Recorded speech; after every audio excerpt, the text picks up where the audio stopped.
Hello everyone and welcome to civil services dream. दोस्तों, इस video में हम लोग देखेंगे यूपीएससी मेंस एग्ज़ाम 2020-22 का political science and international relation का पेपर। तो ये फर्स्ट पेपर है और सेकंड पेपर भी हम लोग इसी वीडियो में देखेंगे। तो पीएसआईआर एक बहुत अच्छा ऑप्शनल सब्जेक्ट है। काफ़ी लोग कमेंट सेक्शन में कह रहे थे पिछले वीडियोस पर कि सर 2022 का पेपर दिखा दीजिए पीएसआईआर का। तो चलिए देखते हैं।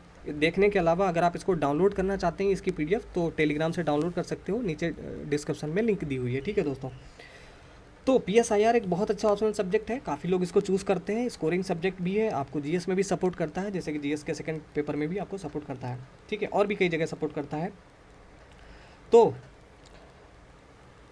इसमें ये 3-3 घंटे के 2 पेपर होंगे आपके, 250-250 नंबर के, और 8 क्वेश्चन यहाँ पे दिए गए हैं। 8 में से सिर्फ 5 के आंसर आपको लिखने हैं। जो इंस्ट्रक्शन में यहाँ पे दिया गया है वो मैं आपको बता रहा हूँ। ठीक है, तो 5 के आंसर लिखने हैं। सेक्शन ए में 1 2 3 4 4 क्वेश्चन दिए गए हैं और सेक्शन बी में 5 6 7 8 क्वेश्चन दिए गए हैं। इंस्ट्रक्शन में यहाँ पे ये बताया गया है कि हर एक सेक्शन का जो पहला क्वेश्चन है वो कंपलसरी है। इसका मतलब यहाँ पे क्वेश्चन नंबर 1 कंपलसरी है, यहाँ पे क्वेश्चन नंबर 5 कंपलसरी है। ठीक है, 3 और आपको करने हैं। तो 3 और ऐसे करने हैं कि बाकी 2 चाहे आप यहाँ से कर लो, चाहे आप यहाँ से एक यहाँ से कर लो, या फिर यहाँ से एक कर लो और यहाँ से 2 कर लो। ठीक है, यानी किसी भी एक सेक्शन से 4 के चारों नहीं करने हैं। ठीक है, किसी एक सेक्शन से 3 कर लो, किसी दूसरे सेक्शन से 2 कर लो आप। ठीक है, ऐसा कर सकते हो। बाकी चीज़ें आप इसको डाउनलोड करके अच्छी तरीके से पढ़ लेना। जो बिगिनर्स हैं उनको मैं बता रहा हूँ। तो सेक्शन ए में, जैसा कि ये सेक्शन ए है, इसमें 4 क्वेश्चन दिए गए हैं। पहला क्वेश्चन कंपलसरी है। सारे क्वेश्चन 50-50 नंबर के हैं, मतलब कंपलसरी वाला क्वेश्चन जो पहला है वो भी 50 नंबर का है, बाकी सारे क्वेश्चन भी 50-50 नंबर के हैं। बस ये है कि पहला क्वेश्चन कंपलसरी है यहाँ पे। ठीक है, तो 50 नंबर के ये सब सेक्शंस में दिए गए हैं। क्वेश्चन पेपर पूरा ही आपके सिलेबस से बनाया गया है। ठीक है, सिलेबस बहुत इंपॉर्टेंट है, आपको याद होना चाहिए बिल्कुल। और प्रीवियस ईयर क्वेश्चन पेपर, ठीक है, ज़रूर आपको देखकर जाने चाहिए। ठीक है, क्योंकि आपके सिलेबस से ही क्वेश्चन पेपर बनता है। और अगला क्वेश्चन पेपर कैसा बनेगा ये आपको प्रीवियस ईयर क्वेश्चन पेपर बता देंगे कि भाई कैसा बनने वाला है। ठीक है, घुमा फिरा के वही चीज़ें, क्योंकि सिलेबस आपको बता दिया गया पहले, तो वहीं से घुमा फिरा के क्वेश्चन पेपर बनाया जाता है। तो इसमें पूछा गया सिस्टम अप्रोच के बारे में, कल्चरल रिलेटिविज़म के बारे में, स्थायी रूप से क्रांति के बारे में पूछा गया है, शक्ति के आधार क्या हैं उस पर पूछा गया है। टिप्पणी इन पर सब पर आपको 150 शब्दों में टिप्पणी लिखनी है, कमेंट लिखना है। ठीक है, और लॉक का सामाजिक अनुबंध क्या है इस पर आपको लिखना है। ठीक है, दूसरा क्वेश्चन है कि वर्तमान में नव उदारवाद के आधिपत्य को समुदाय, संस्कृति तथा राष्ट्र जैसे कारक कमज़ोर करते हैं, विवेचना कीजिए। ठीक है, तो इसको डिस्कस करना है आपको।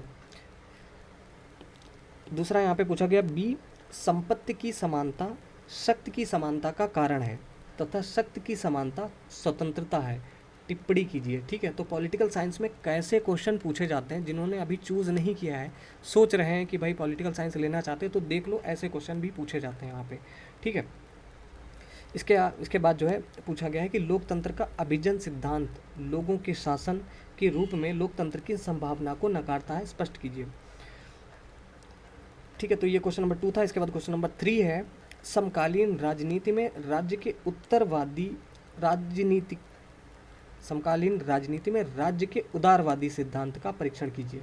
ठीक है, तो राज्य के उदारवादी सिद्धांत का परीक्षण करना है आपको। ये 20 नंबर का क्वेश्चन है।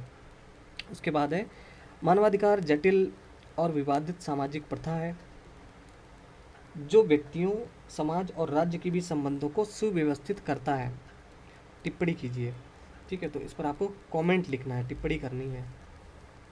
फिर पूछा गया हॉब्स की सर्वाधिकारवादी विचारधारा में व्यक्तिवाद अंतर्निहित है, इस पर आपको टिप्पणी करनी है।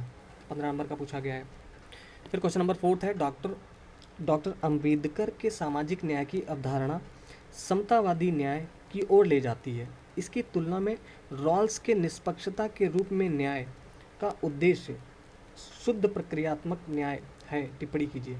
ठीक है, तो थियोरटिकल क्वेश्चन ही सब पूछे गए वहाँ से, आपके सिलेबस से ही इसके बाद पूछा गया है कि ग्राम सभा के साथ पंचायतें इस प्रकार संगठित हों कि कृषि तथा औद्योगिक क्षेत्रों में विकास के लिए स्थानीय स्तर पर उपलब्ध संसाधनों की पहचान कर सकें। ग्राम स्वराज के संदर्भ में इस कथन का परीक्षण कीजिए। ठीक है, तो ये 15 नंबर का पूछा गया है। फिर है न्याय के पात्रता सिद्धांत का परीक्षण कीजिए। ठीक है, तो सेक्शन ए के 4 क्वेश्चन थे। अगर कोई क्वेश्चन नहीं भी आता है तो आप छोड़ भी सकते हो। सेक्शन ए से मतलब 4 क्वेश्चन दिए गए थे, 4 क्वेश्चन यहाँ पे सेक्शन बी में भी दिए गए हैं। तो सेक्शन बी का जो क्वेश्चन नंबर 5 है, जो कि कंपलसरी आपको करना ही है, इसमें भी आपको 150 शब्दों में लिखना है हर एक पर। तो यहाँ पूछा गया स्वतंत्रता पूर्व काल में भारत में श्रमिक आंदोलन का विश्लेषण कीजिए। फिर पूछा गया भारतीय संविधान की उद्देशिका अपने में सामाजिक समझौते को दर्शाती है, व्याख्या कीजिए। ठीक है, तो ये आपके प्रीलिम्स में भी पूछा जा सकता है कभी कभी, मतलब ये सब चीज़ें आपको मतलब पॉलिटी तो आपके प्रीलिम्स में भी आपको पढ़नी है, मेंस में भी पढ़ना है। तो इसके अलावा यहाँ पूछा गया विधान परिषद बिना प्रभावशाली शक्तियों वाला सदन है, टिप्पणी कीजिए। ठीक है, फिर पूछा गया राष्ट्रीय पिछड़ा वर्ग आयोग कितनी सशक्त संस्था है, ये बताना है। प्रभावशाली समुदायों में पिछड़ेपन की बढ़ती मांग के संदर्भ में इसकी भूमिका का आकलन कीजिए, इसका रोल क्या है वो आपको बताना है। ठीक है, फिर पूछा गया उत्तर उदारीकरण काल में उपभोग पद्धतियों और आर्थिक गतिविधियों के प्रति उच्च समर्पण ने भारत में पर्यावरणीय आंदोलनों को असफलता की ओर प्रशस्त किया है, व्याख्या कीजिए। ठीक है, तो ये क्वेश्चन नंबर 5 था जो कि कंपलसरी था। फिर यहाँ पे ये 20 और 15 नंबर के क्वेश्चन पूछे जा रहे हैं। क्वेश्चन नंबर 6 है कि मतदाताओं का मतदान व्यवहार राजनीतिक कारकों की तुलना में सामाजिक एवं आर्थिक कारकों से ज़्यादा प्रभावित होता है, स्पष्ट कीजिए। फिर पूछा गया संविधान के आधारभूत ढांचे के सिद्धांत ने उच्चतम न्यायालय की न्यायिक पुनर्विलोकन की शक्ति को विस्तारित किया है, परीक्षण कीजिए। ठीक है, तो ये पूछा गया है। फिर पूछा गया अंतर राज्य परिषद के गठन तथा कार्यों का वर्णन कीजिए, यह संस्था कहाँ तक अपने उद्देश्यों को प्राप्त करने में सफल हुई है। तो इंटर स्टेट काउंसिल के बारे में पूछा गया यहाँ पर। उसके बाद है क्वेश्चन नंबर 7 73वें संवैधानिक संशोधन की मुख्य विशेषताओं का परीक्षण कीजिए। क्या आप मानते हैं कि यह संशोधन समाज के वंचित वर्गों के सशक्तिकरण के उद्देश्य को प्राप्त करने में सहायक होगा। ठीक है, तो 20 नंबर का पूछा गया यहाँ पे। इसके बाद क्वेश्चन पूछा गया है कि स्पीकर की सदन की स्वतंत्रता और गरिमा का प्रतिनिधित्व करता है, परीक्षण कीजिए। ठीक है, तो 15 नंबर में बताना आपको। फिर पूछा गया है भारत में कृषि विकास को बढ़ावा देने और मजबूत करने के उद्देश्य से 14वें वित्त आयोग के अंतर्गत नीतिगत पहलों की विवेचना कीजिए। ठीक है, तो discuss the policy initiatives of the 4th finance commission aim towards promoting and strengthening agricultural development in India, ये बताना है आपको। फिर पूछा गया है नृजातीयता एक अंतर्निहित कारण है जिसने भारत के उत्तर पूर्व में समस्याओं के समाधान में एक बड़ी चुनौती पेश की है, टिप्पणी कीजिए। ठीक है, तो ये पूछा गया है। इसके बाद पूछा गया भारतीय संविधान के निर्माण को सामाजिक क्रांति की ओर एक प्रयास के परिप्रेक्ष्य में वर्णित किया जाता है, टिप्पणी कीजिए। फिर लास्ट क्वेश्चन यहाँ है कि यह कहना कहाँ तक सही है कि क्षेत्रीय दलों ने भारतीय लोकतंत्र तथा संघीय व्यवस्था को मजबूत किया है, उपर्युक्त उदाहरणों के साथ अपने उत्तर की पुष्टि कीजिए। तो ये फर्स्ट पेपर था। अब हम लोग देख लेते हैं सेकेंड पेपर। तो सेकेंड पेपर भी 3 घंटे का होगा और ये भी 250 नंबर का है। बाकी सारी चीज़ें बिल्कुल वैसे ही हैं। यहाँ पे 8 क्वेश्चन दिए गए हैं, सेक्शन ए और बी 2 खंडों में दिए गए हैं। 5 क्वेश्चन के आपको आंसर लिखने हैं। क्वेश्चन नंबर फर्स्ट और क्वेश्चन नंबर 5 जो है वो कंपलसरी है। तो सेक्शन ए का जो पहला क्वेश्चन है यहाँ पूछा गया है निम्नलिखित में से प्रत्येक का लगभग 150 शब्दों में उत्तर दीजिए। तो बिल्कुल वैसे ही राजनीति के अध्ययन में तुलनात्मक प्रणाली की मुख्य सीमाओं का विवेचन कीजिए। ठीक है, तो ये लिखना है आपको।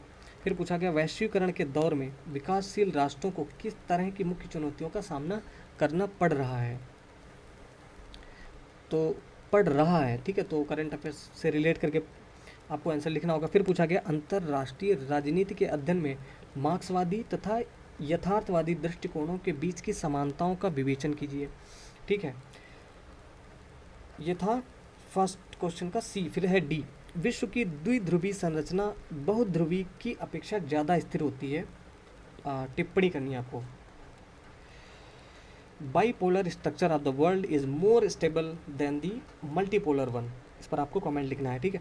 फिर पूछा गया राष्ट्रीय हित एक मूलतः विवादित संकल्पना है, टिप्पणी करें इस, मतलब national interest is an essentially contested concept, तो इस पर आपको कमेंट लिखना है। फिर क्वेश्चन पूछा गया, क्वेश्चन नंबर 2 यहाँ से शुरू हो जाता है। इसका पहला है चुनावी लोकतंत्र ने किस प्रकार से लोगों की भागीदारी को प्रजातांत्रिक प्रक्रिया में संवर्धित किया है, तो ये 20 नंबर में आपको लिखना है। फिर पूछा गया है विकासशील समाजों में लोकतांत्रिक प्रक्रिया को मजबूती प्रदान करने में सामाजिक आंदोलनों की भूमिका का विवेचन कीजिए, ठीक है। इसके बाद पूछा गया अंतर्राष्ट्रीय न्यायालय की संरचना का वर्णन कीजिए, यानी describe the composition of the international court of justice, ICJ के बारे में पूछा गया। इसके स्वैच्छिक क्षेत्राधिकार का विवेचन कीजिए, ठीक है। फिर क्वेश्चन पूछा गया है तीसरा, जनवादी चीन गणराज्य का एक महान शक्ति के रूप में उदय तथा एशियाई राजनीतिक व्यवस्था पर इसके निहितार्थों का आलोचनात्मक विवेचन कीजिए, ठीक है। फिर क्वेश्चन पूछा गया सामूहिक सुरक्षा के वैचारिक आयामों की विवेचना कीजिए, विवेचना बहुत करनी है भैया। इसके बाद क्वेश्चन पूछा गया अंतर्राष्ट्रीय आतंकवाद का सामना करने हेतु वैश्विक अभिसमयों की प्रभावोत्पादकता की विवेचना कीजिए। भैया बड़े कठिन कठिन शब्द यहाँ पर डाले गए हैं। Discuss the efficacy of global conventions to combat international terrorism, ठीक है, तो इस पर आपको लिखना है। फिर क्वेश्चन पूछा गया है विकासशील एवं विकसित देशों के बीच WTO में मत्स्य पालन वार्ता में उत्पन्न गतिरोध के कारणों की पहचान एवं मूल्यांकन करें। तो क्या पूछा गया है कि विकासशील एवं विकसित देशों के बीच WTO में मत्स्य पालन यानी मछली पालन वार्ता में उत्पन्न गतिरोध के कारणों की पहचान एवं मूल्यांकन, मतलब कारण क्या है उनको पहचानना है और उनका मूल्यांकन करना है। फिर पूछा गया अराजक विश्व में देशों को अपनी उत्तरजीविता सुनिश्चित करने हेतु यथार्थवादी उपाय क्या हैं। उसके बाद पूछा गया रूसी यूक्रेन संकट ने यूरोपीय संघ के सदस्य देशों की ऊर्जा जरूरतों पर एक काली परछाई डाल दी है। इस पर आपको टिप्पणी करनी है 15 नंबर में। इसके बाद सेक्शन बी का क्वेश्चन नंबर 5 जो कि कंपलसरी है, 150 शब्दों में हर एक के आंसर आपको लिखने हैं। यहाँ आपको पूछा गया है आपसे कि शांतिपूर्ण सह अस्तित्व भारत के विदेश नीति की आधारशिला है, टिप्पणी करें। फिर पूछा गया दक्षिण एशिया यहाँ पे लिखा हुआ है, बताइए अब विद्यार्थियों से क्या अपेक्षा कर सकते हैं।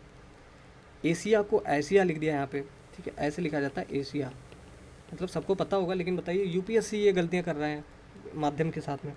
तो दक्षिण एशिया के सदस्य देशों के बीच गहन आर्थिक सहयोग को बढ़ाने हेतु उपायों एवं साधनों का विवेचन कीजिए, ठीक है। फिर पूछा गया यहाँ पे भारत एवं बांग्लादेश के बीच जल सहयोग बढ़ाने हेतु आवश्यक कदमों की विवेचना कीजिए। उसके बाद है भारत अमेरिका के सामरिक संबंधों के लिए बुनियादी विनिमय एवं सहयोग समझौते BECA के महत्व की व्याख्या करें। उसके बाद है भारत की वैश्विक प्रतिष्ठा में वृद्धि हेतु सार्वजनिक कूटनीति की भूमिका का विवेचन कीजिए। तो क्वेश्चन नंबर 5 था जो कि कंपलसरी था। इसके बाद है क्वेश्चन नंबर 6 का पहला जो कि 20 नंबर का है। पूछा गया वैश्वीकरण के वर्तमान युग में नवीन अंतर्राष्ट्रीय आर्थिक व्यवस्था यानी NIEO हेतु मांग की प्रासंगिकता की का विवेचन कीजिए। मतलब यहाँ इसकी जो मांग है वो कहाँ तक जायज़ है, कहाँ तक सही है, कहाँ तक प्रासंगिक है, ठीक है, ये बताना, रिलेवेंस क्या है उसका। आगे पूछा गया शीत युद्ध के बाद भारत की विदेश नीति के प्रक्षेप पथ में परिवर्तन के लिए उत्तरदायी प्रमुख कारकों का समालोचनात्मक परीक्षण कीजिए, ठीक है। फिर पूछा गया भारत के परमाणु अप्रसार संधि यानी NPT पर दस्तखत से इनकार करने के कारणों की चर्चा करें। उसके बाद पूछा गया भारत जापान के सामरिक एवं वैश्विक भागीदारी के मुख्य प्रेरक क्या है, ठीक है, इस पर आपको लिखना है। फिर पूछा गया भारत की उत्तर पूर्व क्षेत्र पर लुक ईस्ट नीति के क्या निहितार्थ हैं, ठीक है। इसके बाद पूछा गया भारत के संयुक्त राष्ट्र सुरक्षा परिषद में स्थायी सदस्यता के दावे को न्यायोचित ठहराने वाले कारकों की व्याख्या करें।